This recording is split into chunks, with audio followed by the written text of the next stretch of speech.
Hello my dear students, मैं हूं आपकी biology mentor doctor Ankita Verma और एक बार फिर स्वागत करती हूं आप सभी का आपके फेवरेट चैनल डेफिनेट सक्सेस पाठशाला में, जहां हम आज डिस्कस करने वाले हैं chapter number 15 that is our environment, उसके मोस्ट इंपॉर्टेंट क्वेश्चंस। ठीक है, यानी हम आज MIQs पढ़ने वाले हैं आर एनवायरमेंट चैप्टर के, जिसमें से बहुत सारे क्वेश्चन हो सकता है 25 को आपको अपने क्वेश्चन पेपर में देखने को मिले।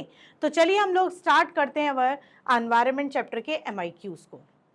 फर्स्ट क्वेश्चन है, why are some substances biodegradable and some non biodegradable.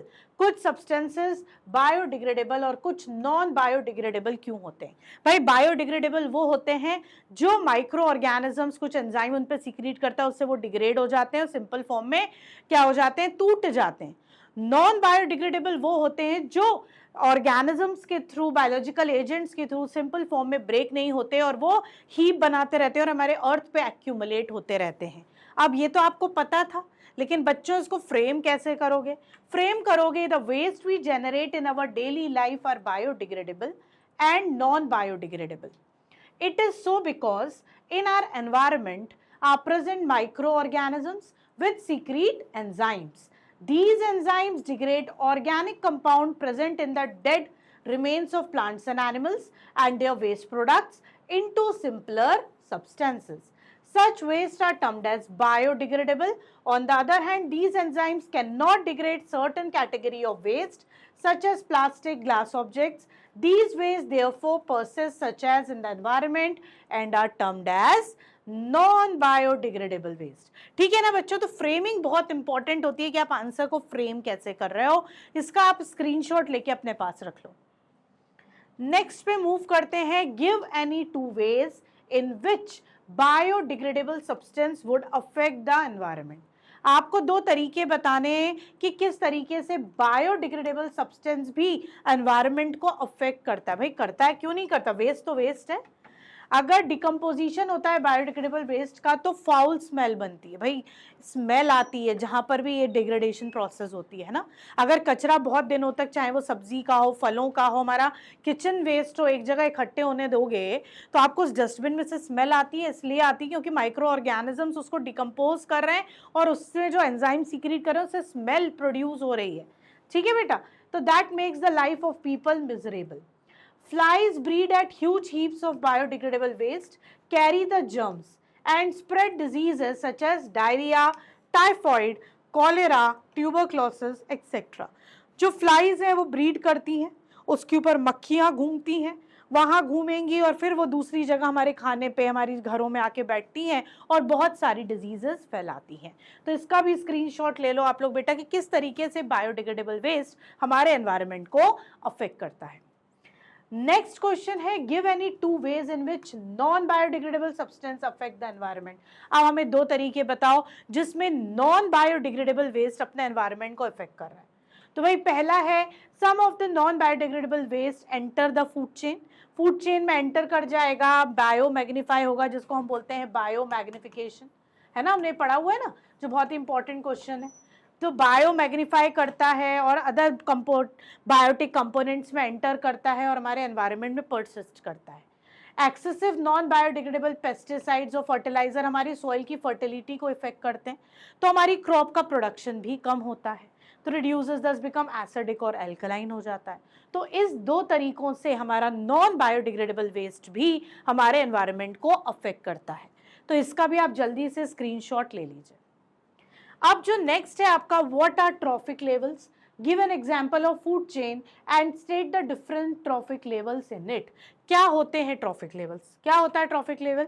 The distinct sequential steps in the food chain where transfer of energy occurs are called trophic levels. ठीक है, जैसे ये है प्लांट, गोट, टाइगर, तो गोट, टाइगर सब क्या different trophic levels हैं। Primary consumer, secondary consumer से हमारे ट्रॉफिक लेवल्स हैं। In this food chain, plants are producers which convert solar energy into chemical energy by photosynthesis. Thus, producers belong to first trophic level. तो पहला trophic level हमारा plants है जो producer level है. Goat is herbivore and eats plant part. Therefore, transfer of energy occurs from producers to herbivores. Thus goat belongs to second trophic level, जिसको हम primary consumer बोलेंगे। ठीक है ना बच्चों। उसके बाद goat in turn is eaten by tiger, that is carnivore, involving transfer of energy from goat to tiger. Thus tiger belongs to third trophic level, that is secondary consumer level. क्या बोलोगे उसको? secondary consumer level बोलोगे। ठीक है ना बच्चों। तो ये आपका क्या हो गया? secondary consumer level हो गया ये। ठीक है, तो ये आपका थर्ड क्या हो गया? थर्ड ट्रॉफिक लेवल हो गया। तो इस तरीके से आप ट्रॉफिक लेवल को एक फूड चेन के एग्जांपल के थ्रू बहुत अच्छे से एक्सप्लेन कर सकते हो। इसका स्क्रीनशॉट लेके रख लो। What is the role of decomposers in ecosystem? Ecosystem में डिकम्पोजर्स का क्या रोल है ना? तो उसके लिए हमें क्या करना है? हम बोलेंगे decomposers are essential components of the ecosystem. They decompose dead remains of plants and animals and their waste organic products into simpler inorganic substances. The latter are released into environment for their use as raw material by the producers. These therefore provide space for new life to settle in biosphere. ठीक है, decomposer एक essential component है ecosystem का। वो decompose करता है जो भी डेड रिमेन रह जाता है, चाहे वो प्लांट्स का हो, एनिमल्स का हो, ह्यूमंस का हो, किस फॉर्म में? सिंपल इनऑर्गेनिक सब्सटेंसेज में। फिर वो एनवायरनमेंट में रिलीज होता है, फिर वो रीयूज होता है बाय प्रोड्यूसर्स। ठीक है, therefore provide space for new life. New life के लिए स्पेस प्रोवाइड करता है बच्चों को। तो ये आंसर आपको इस तरीके से फ्रेम करना है। नेक्स्ट है what is ozone, how does it affect any ecosystem? ये बेटा 5 स्टार क्वेश्चन है। ओजोन से रिलेटेड क्वेश्चन आता ही आता है। तो आपको ये क्वेश्चन और ये आंसर बहुत अच्छे से अपने दिमाग में बैठा लेना है कि ओजोन कैसे बनता है, इसका फॉर्मूला क्या होता है, ओजोन डिप्लीटिंग सब्सटेंसेस जिनको ओडीएस कहते हैं वो कौन कौन से होते हैं, ये सारी चीज़ें।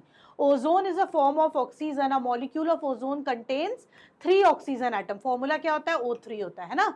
In the stratosphere, ozone layer comprises high concentration of ozone, some 18 to 50 km above.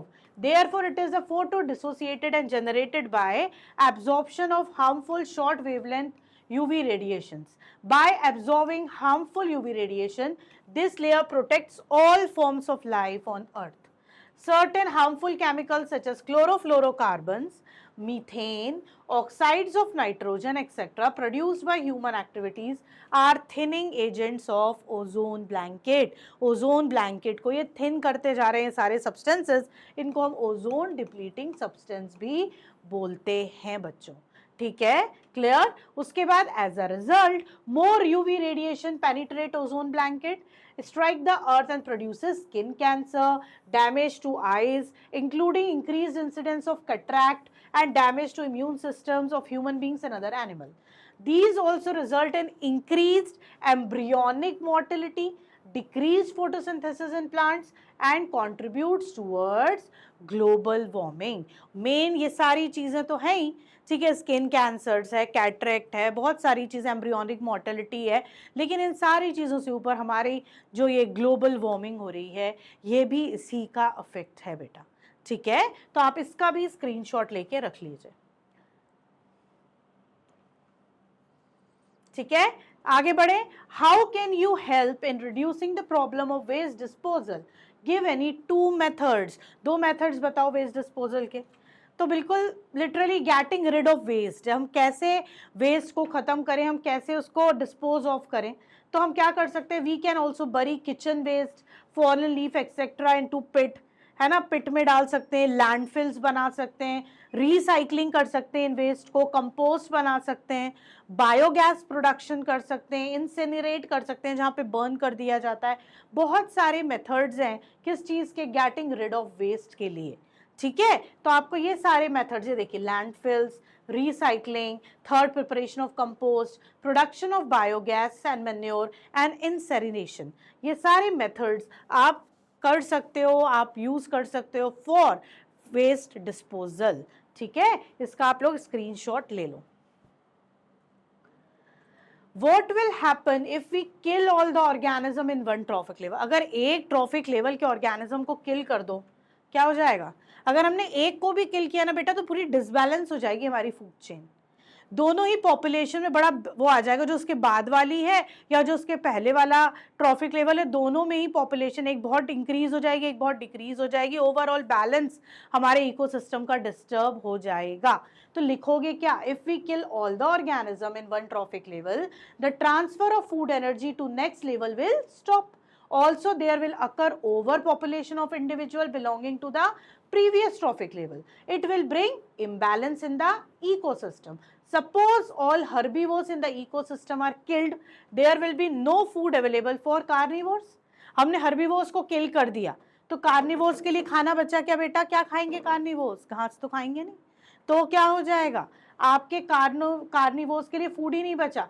Consequently, they will die and shift to the other areas. वो उनकी डेथ होने लगेगी, मरने लगेंगे क्योंकि खाना ही नहीं मिल रहा और दूसरी जगह शिफ्ट होने लगेंगे.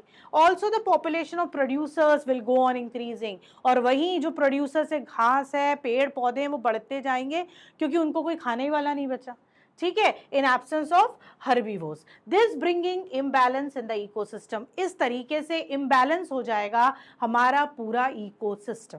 ठीक है, तो इसका स्क्रीनशॉट ले लो बच्चों आप लोग. Next, will the impact of removing all the organism in a trophic level be different for different trophic levels?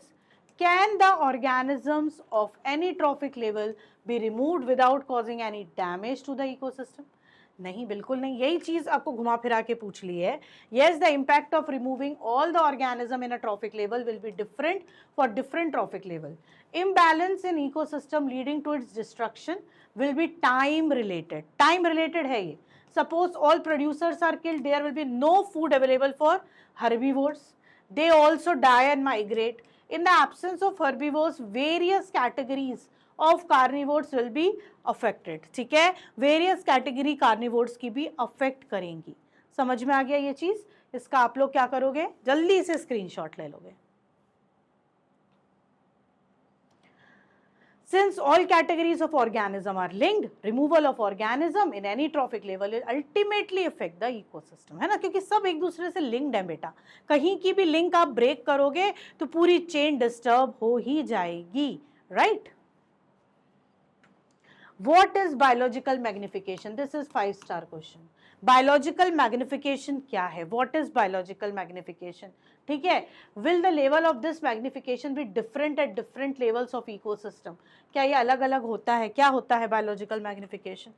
The phenomena that involves progressive increase in the concentration of harmful non-biodegradable chemicals at different trophic levels in a food chain.